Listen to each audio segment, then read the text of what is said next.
Your Voice Counts is a charity run by volunteers for the support of people with learning disabilities and complex needs. Doing charity work in Gateshead, Newcastle and South Tyneside, they provide a service of information and advice. The Father James Walsh Centre in Hebburn is where a majority of services are run, and many people come along for support at the project. Your Voice Counts often run regular Talk to Us sessions where members of the group can discuss day-to-day activities and vent any concerns they may have. One popular concern is travelling by public transport and how many of them share a negative experience. Right, I'm David Taylor, I'm a member of Talk to Us, and we do important stuff like people with learning disabilities. We do disability, hate crime and safe places. My name is Paula Lawson. I'm in Talk to Us. We talk about access and information, and we do hate crime as well. During the meeting, Paula mentioned some concerns when travelling on a bus. I was trying to get off with my walker. The driver says to me, Come on, hurry up, get off. But I sometimes say as well, I cannot because it's you, because some drivers park far away from the roadside, so I had to take my time getting off the step. The mother of Stevie tells us how she finds travelling by public transport difficult. I'm the parent of a son who has what is defined as a severe learning and physical disability. He's confined to a wheelchair, he's blind, he has epilepsy, he has a lot of other problems, so he needs a lot of care. So obviously he needs physical care, pushing and things like that. You have to dress him, personal care, which I won't go into details, but involves baths and things like that. He has to be fed through a tube which goes into his ribs. He can't manage anything, basically. He's got no fine motor coordination at all. Well, travel's always difficult because obviously we have to adapt to the world doesn't adapt to us.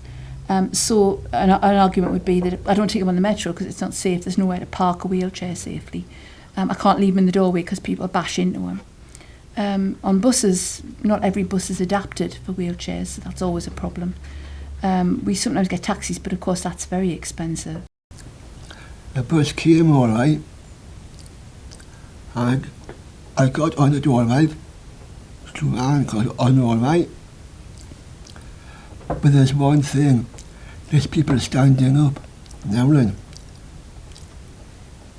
Stupid these people who drive a bus, they set the engine and people still standing.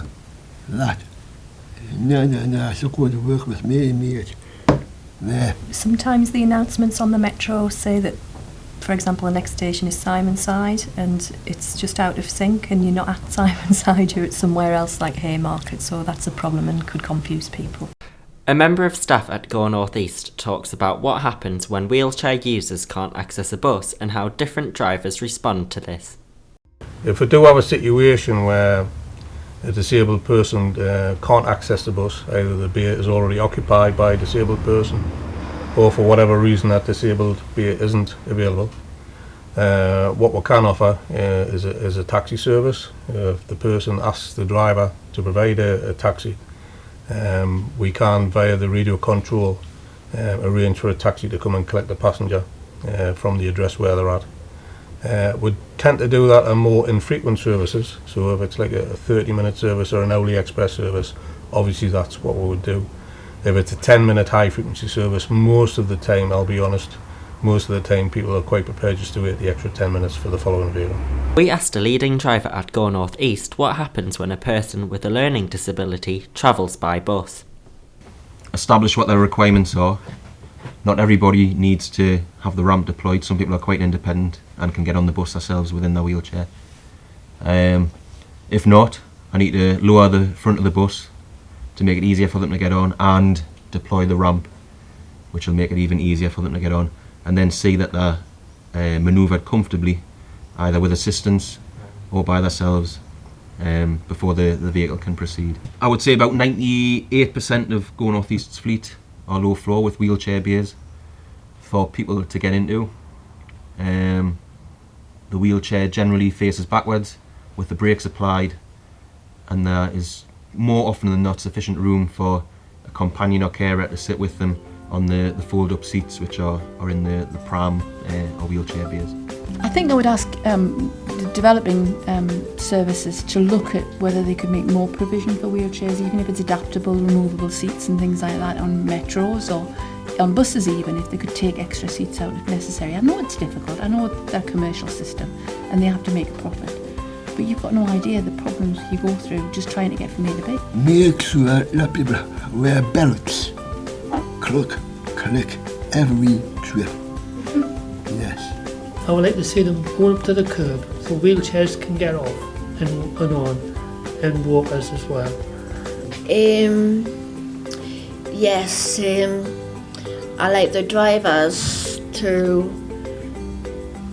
Some drivers are polite, but some drivers are not very nice, because some drivers wants to go so quick. From this short film, it is clear some people with learning disabilities and complex needs rely on public transport to get from A to B. Your Voice Counts realises how much operators invest time and money into making journeys as comfortable as possible.